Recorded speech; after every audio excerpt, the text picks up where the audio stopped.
Boa noite, queridos. Que bom que realmente você já está conectado com a comunidade nova de Montreal. E eu creio que você está nos assistindo através do YouTube.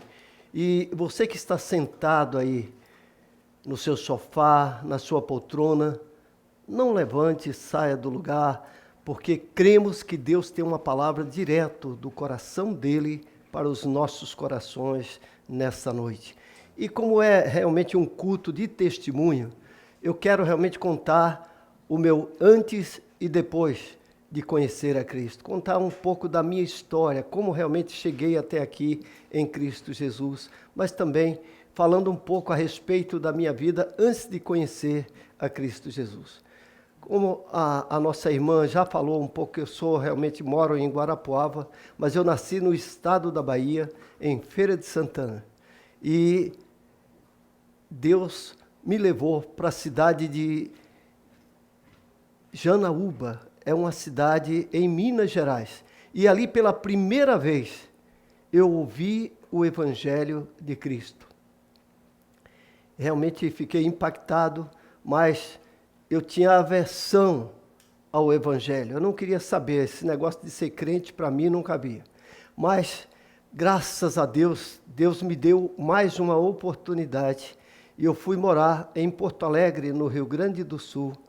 E indo para o interior, na cidade de Santiago, fui morar numa pensão, onde essa senhora me levou para a igreja.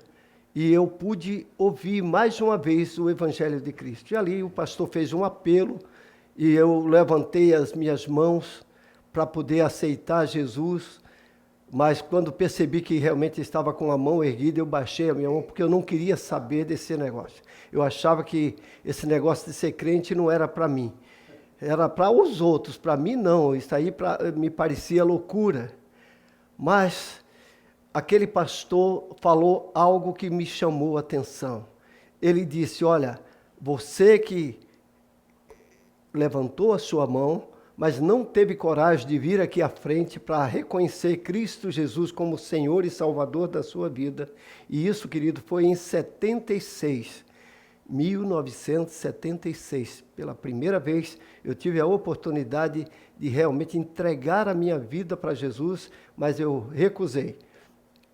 Então o pastor disse para mim, não importa quanto tempo você vai resistir, pode ser 1 ano, 2 anos ou até 10 anos, pode estar na sua casa ou até mesmo no seu banheiro, você ainda vai ouvir novamente essa palavra e você vai se render a Cristo Jesus. Exatamente assim aconteceu. Em 10 anos depois, na cidade de Guarapuava, no estado do Paraná, eu estava dentro da minha casa, no meu banheiro, quando eu liguei o chuveiro, eu ouvi novamente aquela palavra do pastor. E ali eu sempre digo que eu me converti dentro do banheiro, porque ali eu me rendi a Cristo Jesus. E isso era um dia de quarta-feira, no domingo eu já estava na casa do Senhor e graças a Deus me encontro até hoje. E de onde jamais eu quero sair. E Deus realmente mudou a minha história a partir daí. Como eu tenho 69 anos de idade, querido, então eu me converti aos 33 anos. E até os 33 anos eu não conhecia Jesus e aprontava todo no seguinte, era beber, fumar, era o vício, a droga da época, né? O alcoolismo, o tabagismo, eu me envolvi muito nisso aí. E eu quero dizer para você que a partir do momento que eu me converti, o Senhor me libertou totalmente desse vício. E você que nos assiste, saiba que agora você tem poder para mudar. Quem sabe você era como eu, que dizia assim, eu vou parar de fumar. Só que no dia seguinte eu continuava fumando. Todo dia eu dizia isso, eu vou parar de fumar, mas eu não tinha força, não encontrava coragem, disposição para poder realmente parar. O vício, o desejo era tão intenso, tão forte, que eu voltava realmente a fumar. Talvez você realmente faz isso. Você diz para você mesmo, eu não aguento mais isso, eu não quero mais isso, mas você não encontra força para parar de fumar ou de beber. porque o vício te dominou, como me dominava. Mas eu quero te dizer que em Cristo Jesus nós podemos todas as coisas, porque Ele é quem nos fortalece. Ele já nos deu poder para vencer todo o mal. Antes eu não encontrava força, porque eu lutava com as minhas próprias forças. Mas hoje, em Cristo Jesus, eu não luto com as minhas próprias forças, eu luto no poder de Deus, no poder do Espírito Santo de Deus que habita em mim, que vive em mim e vive em você, que também um dia aceitou Jesus, mas que ainda se encontra aprisionado nesses vícios. Eu quero dizer para você, você pode mudar. Você tem poder agora para abandonar esse vício, porque o nosso corpo, querido, ele é templo, ele é habitação, é morada do Espírito Santo. E a palavra de Deus diz que aquele que se deixa destruir pelos vícios, né? Quando você fuma, você bebe, você está destruindo o templo do Senhor. O teu corpo, que é o templo do Espírito Santo, está sendo destruído pela nicotina, do cigarro, né? Ou do alcoolismo. E você realmente agora tem poder para poder mudar.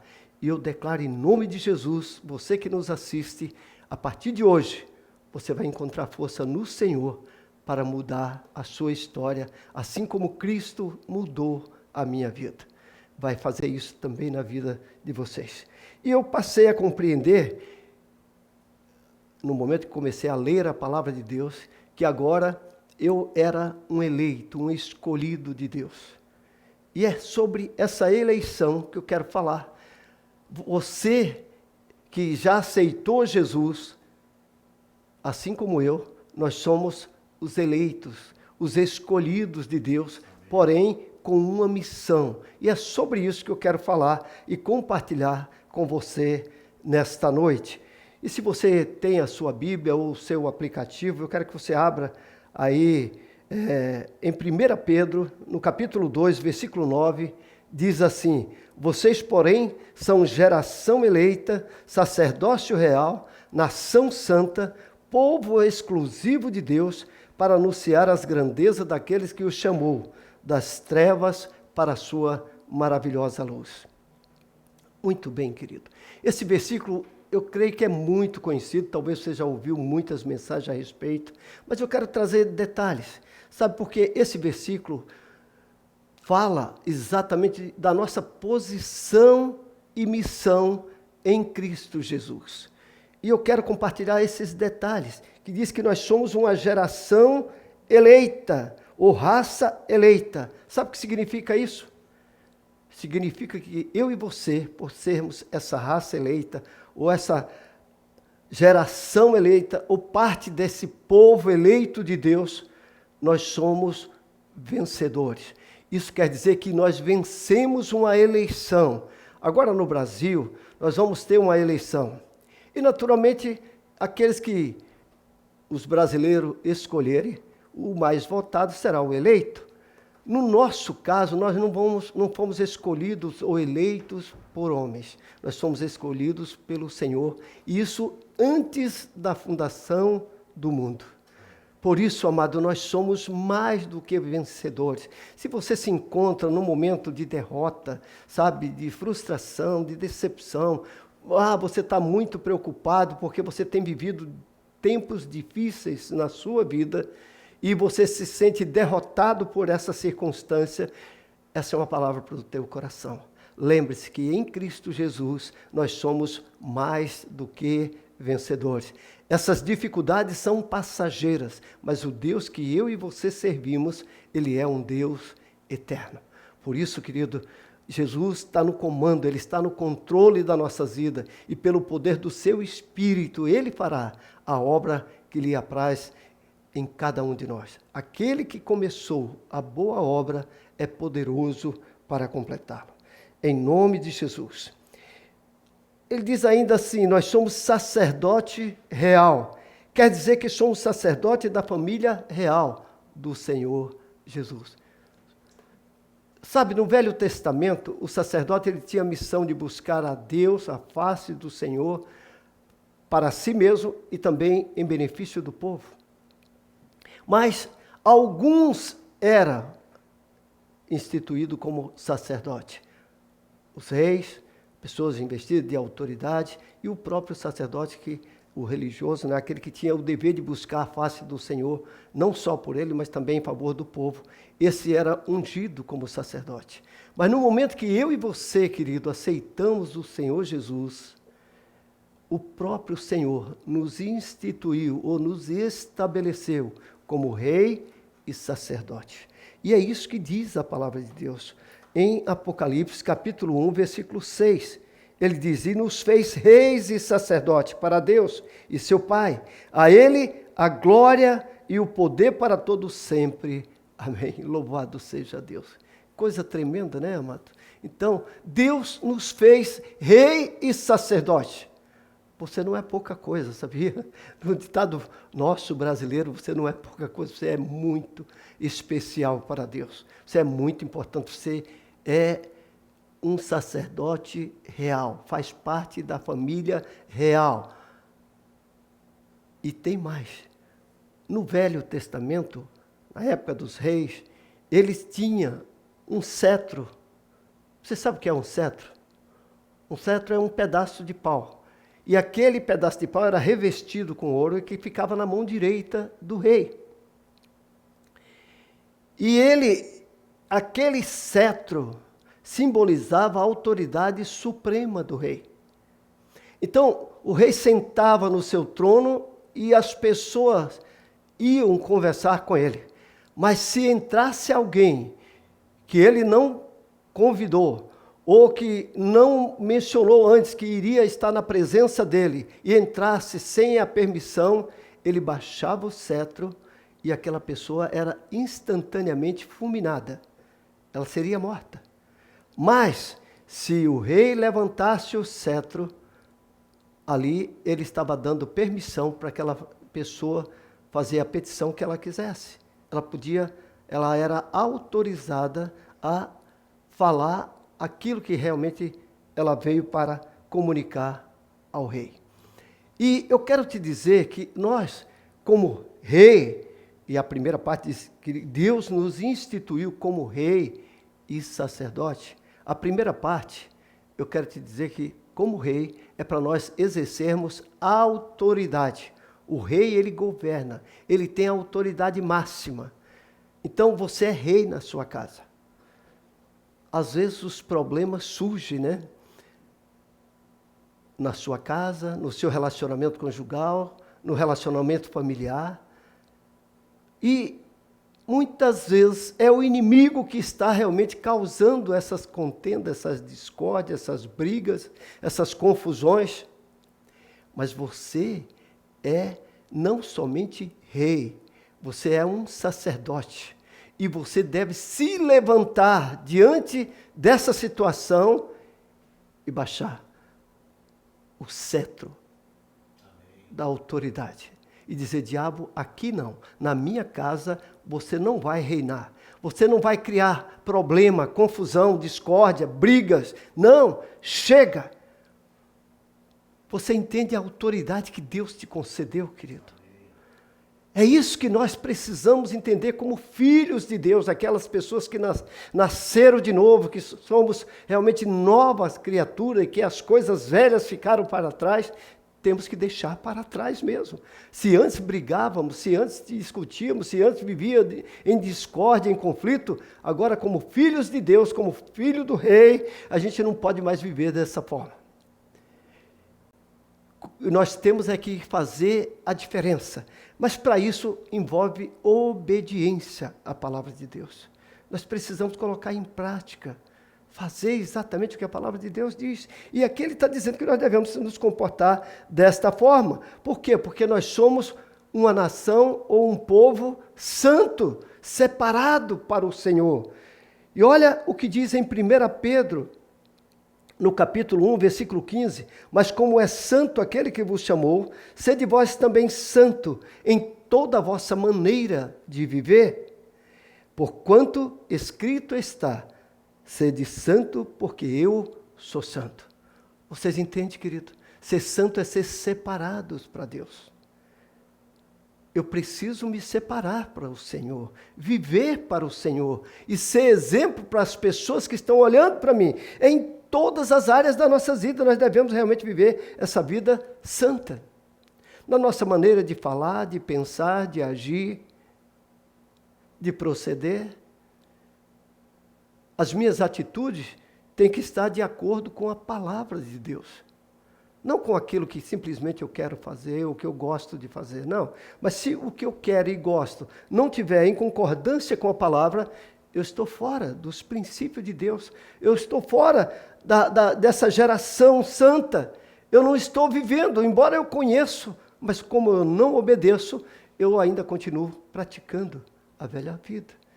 E isso não convém para um eleito, para uma raça eleita, para um povo santo, um povo separado, um povo de propriedade exclusiva do Senhor.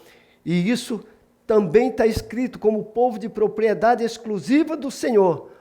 Olha o que temos que fazer. Em 1 Tessalonicenses 5:23 diz: o mesmo Deus da paz vos santifique em tudo, e o vosso espírito, alma e corpo sejam conservados íntegros e irrepreensíveis na vinda do Senhor Jesus Cristo.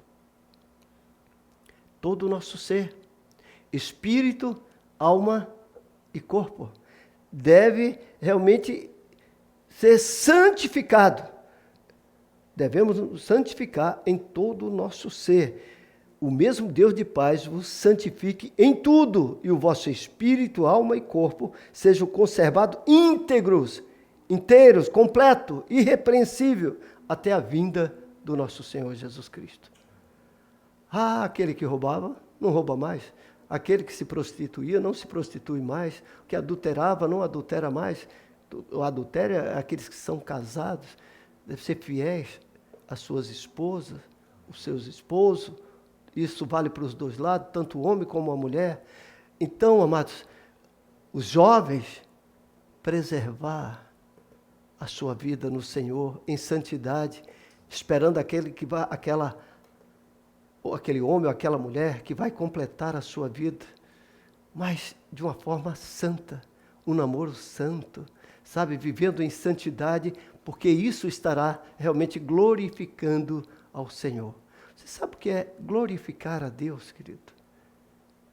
É você exaltar o nome dEle. É você bendizer o nome dEle. É você elogiar a Ele. É honrar ao Senhor com as suas atitudes. Isso é para aqueles que realmente são os eleitos de Deus. O povo que faz parte de uma nação santa, separado, que é exclusivo do Senhor. Mas, como eu disse, isso envolve também obediência à palavra. E olha, em Tiago, no capítulo 1, versículo 21, diz assim: portanto, despojando-vos de toda impureza e acúmulo de maldade, acolhei com mansidão a palavra em vós implantada, a qual é poderosa para salvar a vossa alma.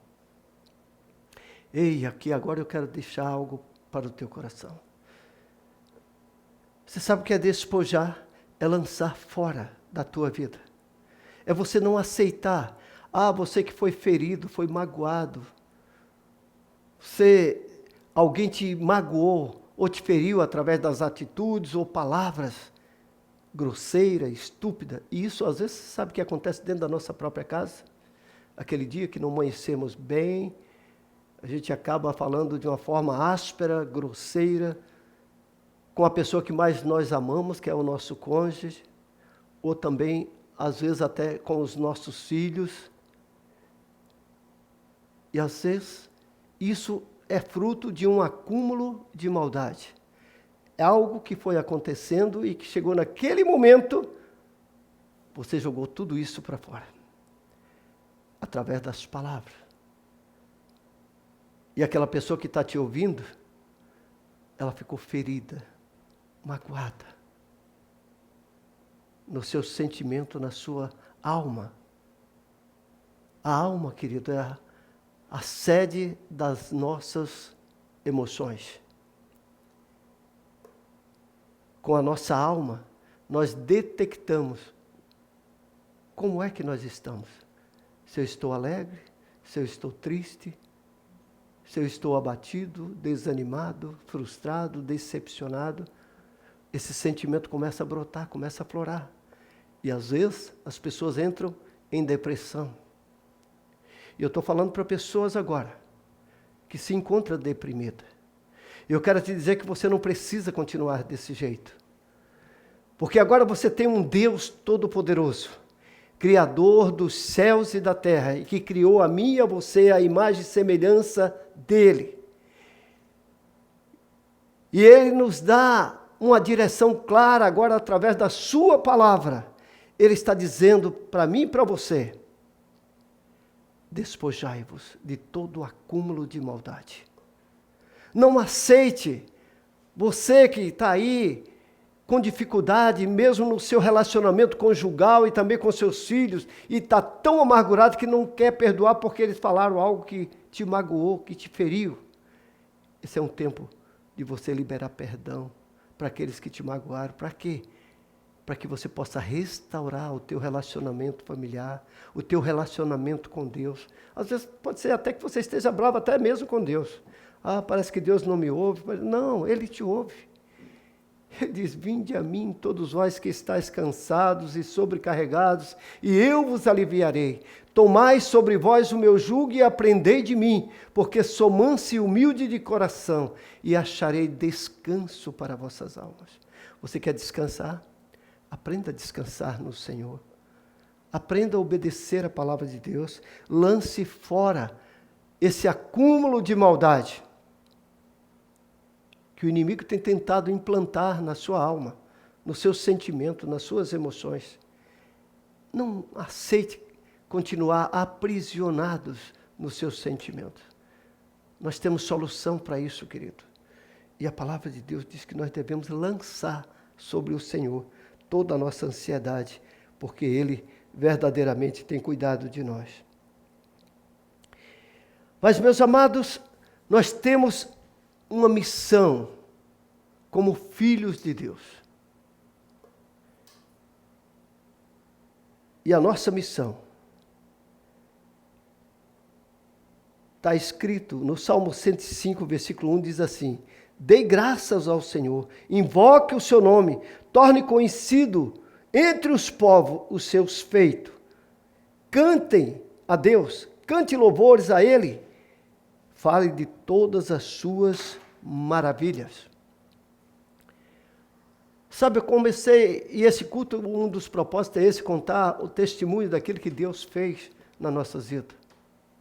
Teria tantas outras coisas que podia contar, mas o tempo nosso não permite. Mas eu quero te dizer, querido, que é importante você contar os feitos do Senhor.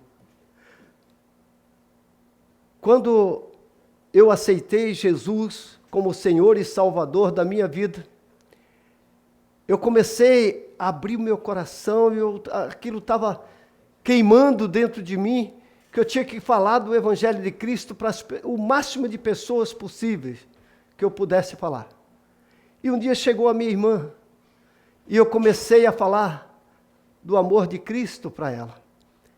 E ela ficou tão brava comigo porque ela era uma pessoa que estudou em colégio interno de freira. Então ela era religiosa, mas ela tinha até zelo pelas coisas de Deus, mas não conhecia propriamente a vontade de Deus para a vida dela. E eu comecei a contar o que o Senhor Jesus tinha feito na minha vida, que eu fui alcançado, eu tinha sido salvo, e que às vezes eu orava e as pessoas falava do amor de Cristo, as pessoas aceitavam a Cristo, mas também orava e as pessoas eram curadas, eram libertas.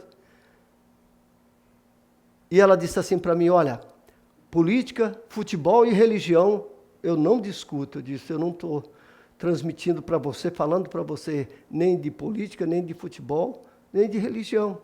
Eu não quero discutir isso. Eu estou te apresentando alguém que pode salvar a sua vida, assim como salvou a minha vida. E aí ela foi embora. Ela morava 500 quilômetros de distância da minha cidade. E o filho dela um dia deu uma convulsão às 18 horas. O primogênito dela. E às 15 para as 10 da noite, ela me ligou e disse: Ailton, Deus me falou que era para eu ligar para você, porque quem sabe você podia fazer uma reza forte aí para mim, para o meu filho, para ele ser curado. Eu digo, uma reza forte eu não faço, mas uma oração forte eu faço. Porque a reza, querida, é vã repetição. E isso não funciona. Mas oração é aquilo que você fala. Conta para Deus aquilo que realmente você deseja alcançar da parte do Senhor.